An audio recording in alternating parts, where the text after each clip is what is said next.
भले अइल भीम बाबा भाले अइल बानी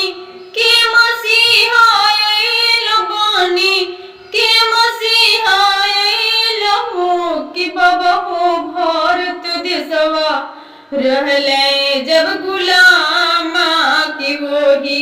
दिनवा भले अइल हो कि बाबा हो भारत देशवा रहले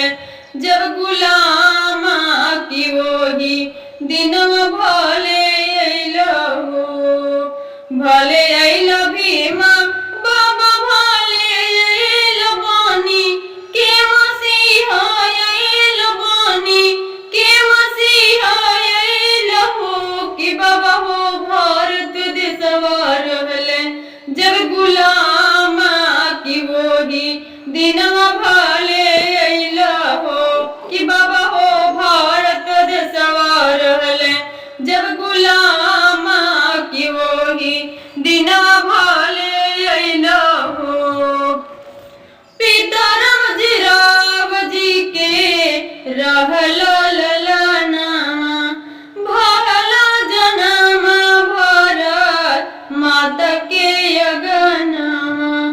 पिता राम जी के रहलो ललनामा लेहला जनम भरत माता के अगनामा भीमा बाई दीहा ले जनम की भारत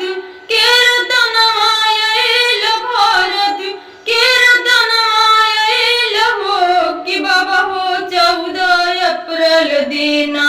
महान की वही दिनवा भले अइल हो कि बाबा हो 14 अप्रैल दिना महान की वही दिनवा भले अइल हो। भले अइल भीमा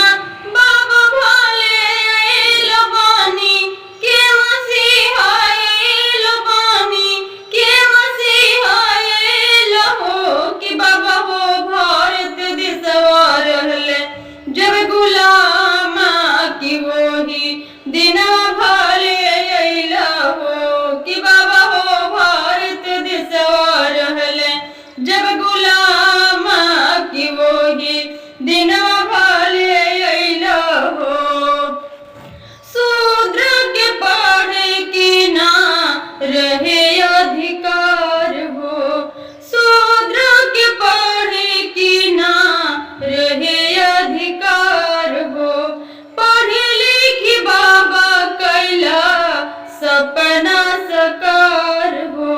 पढ़े लिखी बाबा कैला सपना सकार हो दलितन के दिहला